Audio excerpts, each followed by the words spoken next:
আসসালামু আলাইকুম রহমতুল্লাহি আবরাকাতু। প্রিয় দর্শকবৃন্দ, আপনারা যারা আমার এই ভিডিওটি দেখছেন সকলে আমার শুভেচ্ছা নেবেন। আজকে একটি প্রশ্নের জবাব দেওয়ার জন্য আপনাদের সামনে এসেছি। আশা করি আপনারা সময় নিয়ে একটু খেয়াল করে এদিক সেদিক আপনারা মনোযোগ না দিয়ে আমার ভিডিওর দিকে নজর দিয়ে আপনারা কথাগুলো শুনবেন। কয়েকজন ভাই প্রশ্ন করেছেন যে হুজুর, চেয়ারে বসে নামাজ পড়া জায়েজ আছে কিনা, এটা কতটুকু বৈধ? প্রিয় দর্শক, আমি এই বিষয়টি নিয়ে কথা বলতে গেলে সর্বপ্রথম আমাকে বলতে হচ্ছে, আপনারা জানেন যে নামাজের আহকাম আরকান অর্থাৎ নামাজের বাহিরে এবং ভিতরে মোট 13টা ফরজ আছে।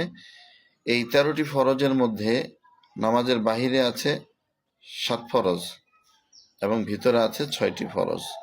13টি ফরজ নিয়ে আমার কথা বলার সুযোগ নেই। আমি আজকের যেই ভিডিওটা করছি সেই ভিডিওর টপিক নিয়েই আপনাদের সামনে সেই বিষয়টি নিয়ে কথা বলবো। তো নামাজের ভিতরে যে 6টি ফরজের মধ্যে হলো 1 নম্বরে তাকবীরে তাহরিমা আল্লাহু আকবার বলা, এটাও আজকের আলোচ্য বিষয় নয়। 2 নম্বরে দাঁড়ায় নামাজ পড়া, আলোচ্য বিষয় হলো এইটা। আল্লাহ রাসূল জনাবে মুহাম্মদুর রাসূলুল্লাহ সাল্লাল্লাহু আলাইহি ওয়াসাল্লাম দাঁড়িয়ে নামাজ পড়ার এই বিষয়টি নিয়ে কয়েকটি হাদিস এসেছে এবং বিভিন্ন ফতোয়ার কিতাব স্পষ্ট বর্ণনা এসেছে যে দাঁড়িয়ে নামাজ পড়া এটা প্রত্যেকটা মুসলমানের জন্য ফরজ, নারী পুরুষ সকলের জন্য ফরজ। এখন দাঁড়িয়ে নামাজ তো সবাই পড়তে পারে না, কিন্তু যদি মানুষ মাজুর হয় তাহলে তো সে অন্য পদ্ধতিতে নামাজ পড়তে হবে, সে তো নামাজ দাঁড়িয়ে পড়তে পারবে না। তাহলে এই ক্ষেত্রে নামাজের ভিতরে যে 6টি ফরজ, এই 6টি ফরজের একটি ফরজের বিষয় নিয়ে প্রশ্ন উঠতেই পারে। তো এই বিষয় নিয়ে সাহাবীর আল্লাহ রাসূল সাল্লাল্লাহু আলাইহি ওয়াসাল্লামের কাছে প্রশ্ন করেছেন, ইয়া রাসূলুল্লাহ, ইয়া হাবিবাল্লাহ, যদি দাঁড়িয়ে নামাজ পড়তে না পারে তাহলে কি করবে? আল্লাহ রাসূল সাল্লাল্লাহু আলাইহি ওয়াসাল্লাম এই বিষয়টি বুঝাতে গিয়ে তিনি স্পষ্ট বলেছেন যে দাঁড়িয়ে নামাজ পড়া বলতে একটা মানুষ যতক্ষণ পর্যন্ত একটা পিলারের সাথে অথবা মসজিদের দেয়ালের সাথে হেলান দিয়ে দাঁড়িয়ে থাকার মতো শক্তিও যদি তার শরীরে থাকে, অবস্থান থাকে, তাহলে সে এই অবস্থায়ও সে দাঁড়িয়ে থেকে নামাজ আদায় করতে হবে। সুবহানাল্লাহ।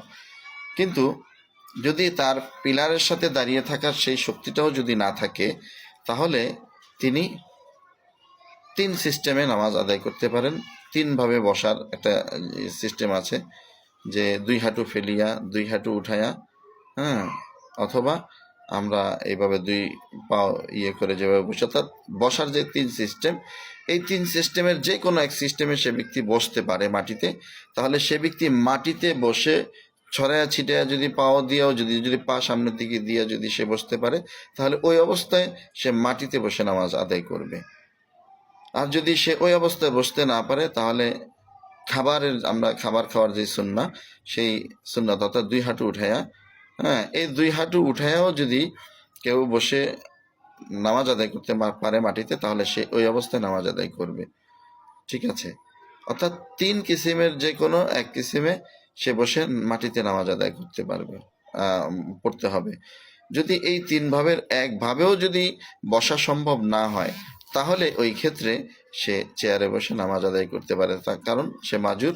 আর মাজুরের জন্য মাসআলা হলো সে যেই কোনোভাবে সে নামাজ আদায় করাই লাগবে। তো যাই হোক, আশা করি প্রথমে উত্তরটা পেয়েছেন যে কোন কারণ হলে আপনি নামাজ চেয়ারে বসে পড়তে পারবেন, এই বিষয়টা ক্লিয়ার। তো আসলে বিষয়টা হলো, আপনারা জানেন যে এই প্রশ্নটি কেন এসেছে সেটা আমিও বুঝতে পেরেছি। সেটা হলো গত পরশুদিন মেবি সোহরাওয়ার্দী উদ্যানে বাংলাদেশ জামাত ইসলামের সংগঠন দ্বারা আয়োজিত একটি সিরাত মাহফিলে, সেখানে অনেক বড় বড় স্কলাররা সেখানে ছিলেন। সেখানে প্রচণ্ড বৃষ্টি হয়েছে, সেটাও আমরা দেখেছি। কিন্তু সেখানে আমরা দেখতে পেয়েছি যে একজন দুইজন নয়, প্রায় অনেক মানুষ সেখানে চেয়ারে বসে নামাজ আদায় করেছেন। কিন্তু যারা চেয়ারে বসে নামাজ আদায় করেছেন তারা কি প্রত্যেকেই মাজুর?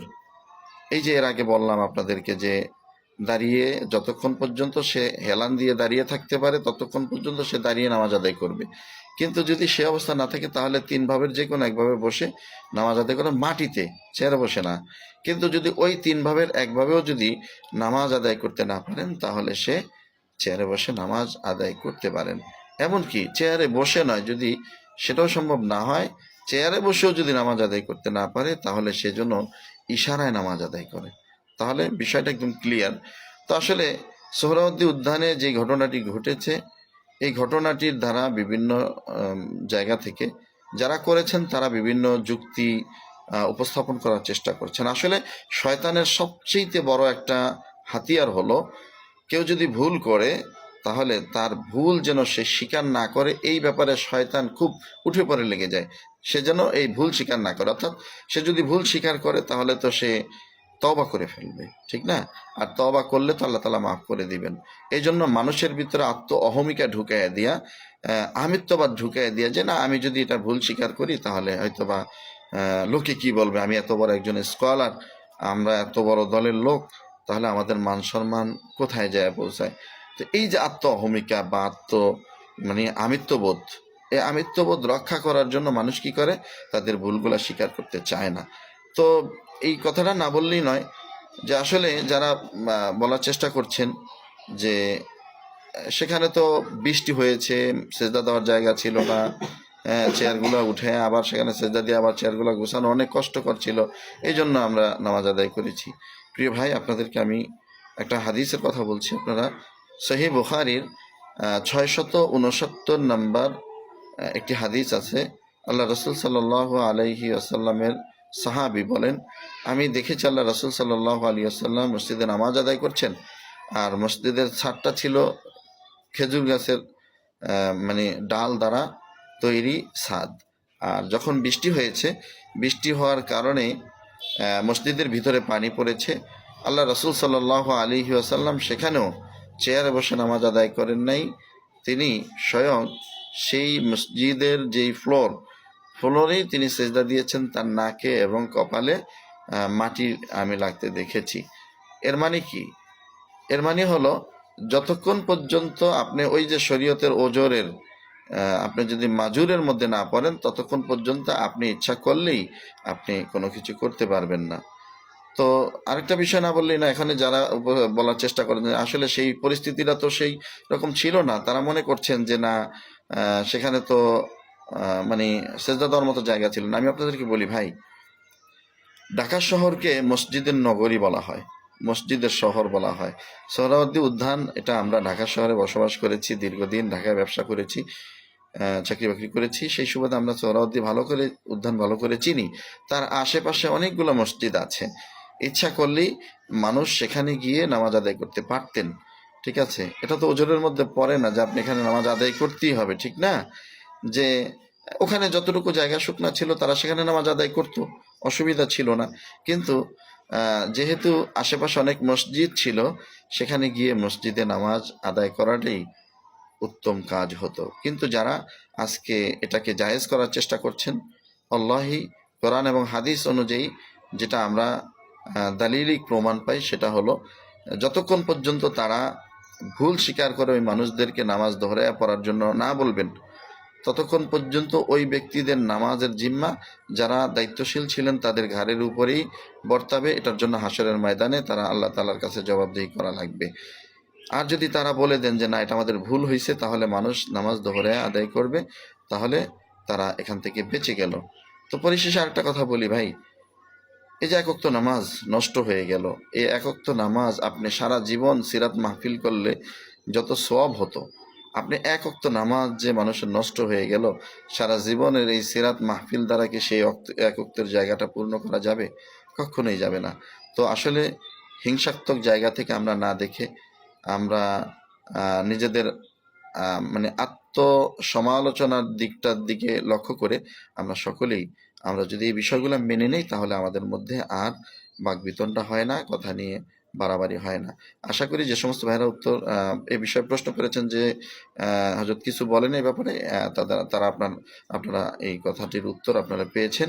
অবশ্যই আপনারা ভিডিওটি শেয়ার করে দিবেন, সকলেই ছড়িয়ে দিবেন। কথা বলার কোনো সুযোগ নেই যে সুযোগ ছিল না এই কারণে আমরা নামাজ আদায় করেছি। যেহেতু আমরা দেখতে পাই আপনি মাজুরের মধ্যে পড়েন না এবং অনেক সুযোগ ছিল, আপনারা ইচ্ছা করলে আপনারা পড়তে পারতেন। আশা করি উত্তরটি পেয়েছেন। আসসালাম।